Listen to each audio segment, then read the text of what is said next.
இன்றைக்கி வந்து பார்த்தீங்கன்னா சக்கரை பொங்கல், கல்கண்டு சக்கரை பொங்கல் பண்ண போகிறோம். கல்கண்டு சக்கரை பொங்கல் பண்ணுறதுக்கு கடாயில் 1/2 டம்ளர் அளவுக்கு தண்ணி விட்டுக்கலாம்.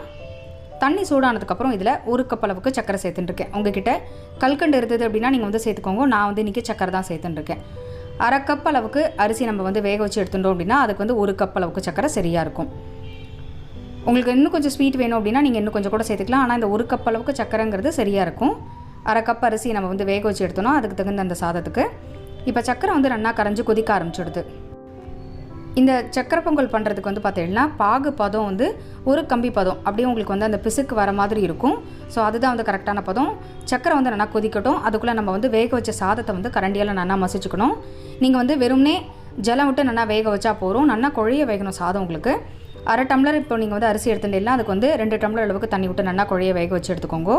இப்போ வந்து இதில் கொஞ்சமாக வந்து குங்குமப்பூ போட்டுக்கலாம். நான் வந்து கலர் பவுடர் எதுவும் சேர்த்துக்கல. இந்த குங்குமப்பூவோட கலர் மட்டும்தான். ஸோ அதனால் இந்த சக்கரை பாகுலேயே வந்து குங்குமப்பூ வந்து போட்டுன்ட்டேன். இந்த சக்கரை பாகோட அதுவும் சேர்ந்து நல்லா கொதிக்கும் போது உங்களுக்கு வந்து கலர் வந்துடும். இதுக்கான அந்த கம்பி பதம் என்னங்கிறத நான் வந்து உங்களுக்கு காமிக்கிறேன். கரண்டி வந்து இது மாதிரி நல்லா ஒட்டை வடிச்சிட்டு சூடு லைட்டாக ஆறினதுக்கப்புறம் இப்படி கையில் எடுத்து பார்த்தீங்க அப்படின்னா உங்களுக்கு வந்து பிசுக்கு இருக்கும், ஒரு கம்பி வரும். ஸோ இந்த பதத்தில் நம்ம போட்டோம் அப்படின்னா சக்கரை பொங்கல் வந்து உங்களுக்கு நல்லாயிருக்கும். இப்போது நம்ம மசிச்சு வச்சுருக்கிற அந்த சாதத்தை வந்து இந்த சக்கரையில் போட்டுக்கலாம். ரொம்ப சூப்பராகவும் இருக்கும், டேஸ்டியாகவும் இருக்கும். உங்களுக்கு வந்து இது மாதிரி பொடியாக இருக்கிற சக்கரை வேண்டாம் அப்படின்னா நீங்கள் வந்து கல்கண்டு கூட சேர்த்துக்கலாம். அதுவுமே உங்களுக்கு வந்து நல்லாயிருக்கும். ஏன்னா உங்களுக்கு அந்த கல்கண்டு கரையிறதுக்கான அந்த டைம் மட்டும் கொஞ்சம் ஆகும். தண்ணி இன்னும் கொஞ்சம் கூட விட்டுட்டேன்னா சரியாக இருக்கும். இப்போ அதை கட்டி இல்லாமல் நல்லா அந்த சக்கரையோட வந்து பாகோட கரைச்சிண்டாச்சு நம்ம. இப்போ வந்து உங்களுக்கு கொஞ்சம் லிக்விடாக இருக்கிற மாதிரி இருக்கும். இன்னும் ஒரு 5-10 நிமிஷம் நம்ம வச்சுட்டோம் அப்படின்னா நல்லா கெட்டியாக உங்களுக்கு வந்து சூப்பராக சக்கரை பொங்கல் வந்து ரெடி ஆகிடும். இது கலந்துட்டே இருக்கும்போது இதில் 2 டீஸ்பூன் அளவுக்கு நெய் வந்து விட்டுக்கலாம்.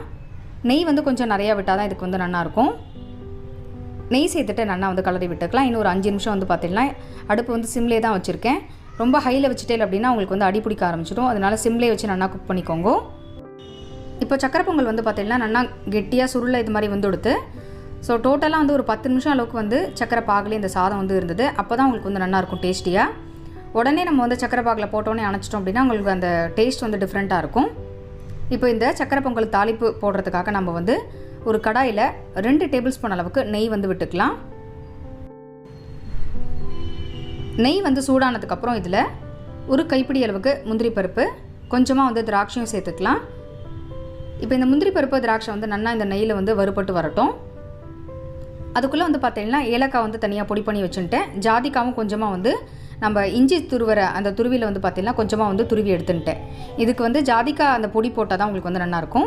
முதல்ல வந்து இந்த ஜாதிக்காய் பொடியும் வந்து நெய்லேயே சேர்த்துக்கலாம். இது கூடவே ஏலக்காய் பொடியும் வந்து சேர்த்துக்க போகிறோம். ஜாதிக்காய் அந்த பொடி சேர்க்கும்போது வாசனையாக உங்களுக்கு வந்து ரொம்ப சூப்பராக இருக்கும் சக்கரை பொங்கல். இப்போ இதை நல்லா வறுப்பட்டதுக்கப்புறம் நம்ம ரெடி பண்ணி வச்சுட்டுருக்கிற இந்த சக்கரை பொங்கலை வந்து போட்டுக்கலாம். ரொம்பவே சூப்பராக நம்மளோட சக்கரை பொங்கல் வந்து பார்த்திங்கன்னா ரெடி ஆகிடுது. சாதத்தை வந்து நல்லா குழைய நீங்கள் வேக வச்சா தான் சக்கரை பொங்கல் வந்து உங்களுக்கு அந்த சக்கரை பாகில் சேர்ந்து ஒத்தாப்பில் உங்களுக்கு வந்து நல்லாயிருக்கும். இல்லைனா அரிசி தனித்தனியாக உங்களுக்கு வந்து தெரிகிற மாதிரி இருக்கும். நல்லா குழைய நீங்கள் வந்து 1க்கு 4 விசில் விட்டு நீங்கள் நல்லா வேக வச்சு எடுத்துட்டா தான் சக்கரை பொங்கல் இது மாதிரி ஒத்தாப்பில் உங்களுக்கு இருக்கும். இல்லைனா நம்ம சக்கரை பாகில் அந்த சாதத்தை வேக வச்ச சாதத்தை போடும்போது ஒரு மாதிரி தனித்தனியாக சாதம் தனியாக பாகு தனியாக தெரிகிற மாதிரி இருக்கும். ஸோ ரொம்பவே சூப்பராக நம்மளோட சக்கரை பொங்கல், கல்கண்டு சக்கரை பொங்கல் வந்து ரெடி ஆகிடுது. கண்டிப்பாக எல்லோரும் இதே மாதிரி நீங்கள் வந்து ட்ரை பண்ணி பாருங்கள். ட்ரை ஃப்ரூட்ஸ்லாம் போட்டு தேங்காய் அரிசி அரைச்ச பாயசம் வந்து பண்ண போகிறோம். அதுக்கு முதல்ல வந்து பார்த்திங்கன்னா ஒரு 1/2 மணி நேரத்துக்கு முன்னாடியே ஒரு 10 பாதாம் 10 முந்திரி பருப்பு வந்து தண்ணியில் வந்து நான் ஊற வச்சு வச்சுருக்கேன். பச்சை தண்ணியில் தான் ஊற வச்சுருக்கேன். இது 1/2 மணி நேரத்துலேருந்து 1 மணி நேரம் அளவுக்கு நல்லா ஊறட்டும். கடாயில் ஒரு 4-5 ஏலக்காய் வந்து சேர்த்துக்கலாம். இது கூடவே ஒரு கைப்பிடி அளவுக்கு பைத்தம்பருப்பு, ஒரு கைப்பிடி அளவுக்கு பச்சை அரிசி வந்து சேர்த்துக்க போகிறோம். இந்த அரிசி பருப்பை நல்லா இது மாதிரி வறுத்துட்டு நம்ம பாயசம் பண்ணும்போது அதோட அந்த வாசனை வந்து ரொம்ப நல்லா இருக்கும். பச்சையாக வெறுமனே ஊற வச்சு பண்ணுறதை விட இது மாதிரி நீங்கள் வறுத்துட்டு பண்ணிடலாம். அந்த பாயசத்தோட அந்த டேஸ்ட் வந்து ரொம்ப சூப்பராக இருக்கும். ஸோ ஆல்ரெடி வந்து பார்த்திங்கன்னா இந்த பாயசம் வந்து அம்மா மாலைபட்சத்தில் உங்களுக்கு வந்து பண்ணி காமிச்ச ரெசிபி தான். ரொம்பவே டிஃப்ரெண்ட்டாக நமக்கு டக்குன்னு பண்ணக்கூடிய பாயசம் இது. ரொம்ப டைமும் எடுக்காது உங்களுக்கு. சீக்கிரமே உங்களுக்கு வந்து இந்த அரிசி பருப்பு ஊறத்துக்கு ப்ளஸ் அந்த ட்ரை ஃப்ரூட்ஸ் ஊறத்துக்கான அந்த டைம் தான். இது ஊறிடுத்து அப்படின்னா உங்களுக்கு வந்து சரியாக இருக்கும். இப்போ வந்து லைட்டாக வறுத்து எடுத்துட்டாச்சு. செவக்க வறுக்கணுங்கிறது கிடையாது. இந்த அரிசி பருப்பு பாதாம் எல்லாத்தையும் வந்து ஒன்றாவே ஊற வச்சுடலாம்.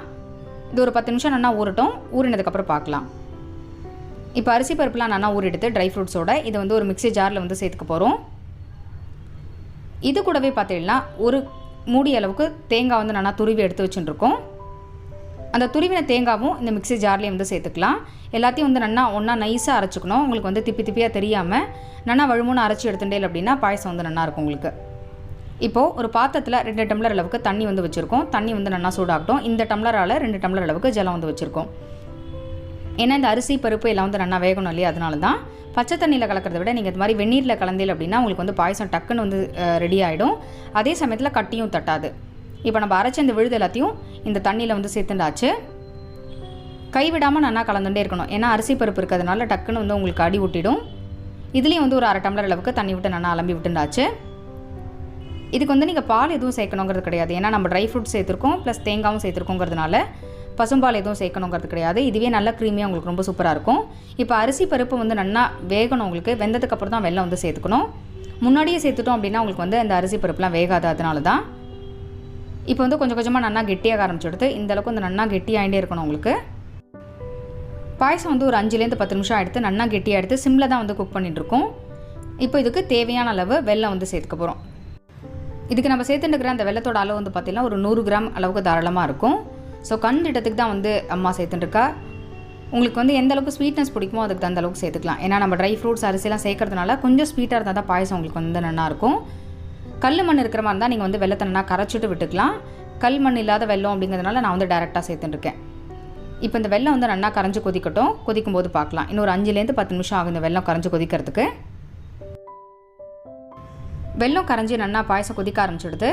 ஸோ இந்த பதத்துக்கு இருந்தது அப்படின்னா சரியாக இருக்கும். ரொம்பவே சூப்பராக நம்மளோட தேங்காய் அரிசி இந்த ட்ரை ஃப்ரூட்ஸோட பாயசம் வந்து சூப்பராக ரெடியாக எடுத்து நல்ல க்ரீமியாக இருக்கும். ஒரு சில பேருக்கு அந்த தேங்காய் அரிசி வெறுமனே அரைச்சி பண்ணோம் அப்படின்னா அந்த பாயசம் பிடிக்காது. இதில் நீங்கள் கொஞ்சமாக நட்ஸ் வந்து சேர்த்துண்டேல் அப்படின்னாலே உங்களுக்கு வந்து ரொம்ப பிரமாதமாக இருக்கும். ரொம்ப நிறைய சேர்க்கணுங்கிறது கிடையாது. கொஞ்சம் கொஞ்சம் சேர்த்தாலே போகிறோம். உங்களுக்கு இந்த அளவுக்கு பாயசம் வந்திருக்கு. இந்த பாயசம் தாராளமாக ஒரு 5-6 பேர் தாராளமாக குடிக்கலாம். அந்தளவுக்கு வந்து இருக்கும் இந்த பாயசம். இந்த கேஸை ஆஃப் பண்ணிவிட்டு கடைசியாக வந்து பார்த்திங்கன்னா 2 டீஸ்பூன் அளவுக்கு இதில் வந்து நெய் விட்டுக்கலாம். இதுக்கு வந்து திருப்பி தாளிப்பு எதுவும் போடணுங்கிறது கிடையாது. நம்ம ஏலக்காய் முன்னாடி சேர்த்து அரைச்சிட்டோம். அதனால் வெறும் நெய் மட்டும் மேலே விட்டுட்டோம் அப்படின்னா பாயசம் வந்து நல்ல வாசனையாக ரொம்ப சூப்பராக இருக்கும். ரெண்டாவது எந்த ஒரு பொருளுமே நைவேத்தியம் பண்ணும்போது அதில் கொஞ்சமாக வந்து நெய் விட்டுக்கணும். ரொம்பவே சூப்பராக நம்மளோட தேங்காய் அரிசி அரைச்ச பாயசம் ரெடியாக எடுத்து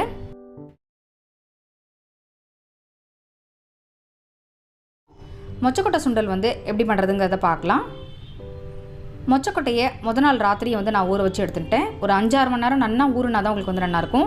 இல்லைனா நீங்கள் வந்து ஓவர் நைட் கூட ஊற வச்சுக்கலாம். நல்லா ஊறினதுக்கப்புறம் தான் இதை வந்து வேக வைக்க முடியும்.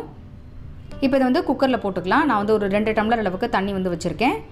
தண்ணி வந்து நல்லா சூடாகிட்டு இருக்கும்போதே நம்ம ஊற வச்சு அந்த மொச்சக்கொட்டையை வந்து போட்டுக்கலாம். மொச்சக்கொட்டையை ஊற வைக்கிறதுக்கு முன்னாடி ஒரு தடவை நல்லா கலைஞ்சிக்கோங்க. ஊறினதுக்கப்புறம் நீங்கள் வந்து 2-3 தடவை கலையணும். ஏன்னா அந்த பருப்பில் இருக்கிற அந்த வாசனை வந்து உங்களுக்கு ஒரு மாதிரி இருக்கும். இப்போ இதில் தேவையான அளவு உப்பு வந்து சேர்த்துக்கலாம். நான் வந்து கல் உப்பு சேர்த்துட்டுருக்கேன். இதை நல்லா ஒரு தடவை கலந்து விட்டுட்டு குக்கரை மூடி ஒரு 3 விசில் விட்டு நல்லா வேக வச்சு எடுத்துக்கலாம். நம்ம எடுத்துக்கக்கூடிய அந்த குக்கரை பொறுத்து தான் விசில் இருக்குது. இது வந்து சின்ன குக்கர் அப்படிங்கிறதுனால டக்குன்னு உங்களுக்கு வந்து விசில் வந்துடும். அதனால் நான் வந்து ஒரு 3 விசில் விட்டு வேக வச்சு எடுத்துட்டுருக்கேன். இப்போ ரொம்ப சூப்பராக வந்து பார்த்திங்கன்னா மொச்சக்கொட்டை வந்து குழையாமல் நல்லா வெந்து வந்திருக்கு உங்களுக்கு. ஸோ இந்த மாதிரி இருந்தால் தான் உங்களுக்கு வந்து நல்லாயிருக்கும். தண்ணி வந்து நல்லா வடிகட்டிட்டு எடுத்துக்கோங்க. அந்த தண்ணி வந்து யூஸ் பண்ணணுங்கிறது கிடையாது. அடுத்து கடாயில் 2 டீஸ்பூன் அளவுக்கு எண்ணெய் விட்டுக்கலாம். எண்ணெய் வந்து சூடானதுக்கப்புறம் இதில் 1/2 டீஸ்பூன் கடுகு, இது கூடவே 1/2 டீஸ்பூன் அளவுக்கு உளுத்தம்பருப்பு போட்டுக்கலாம்.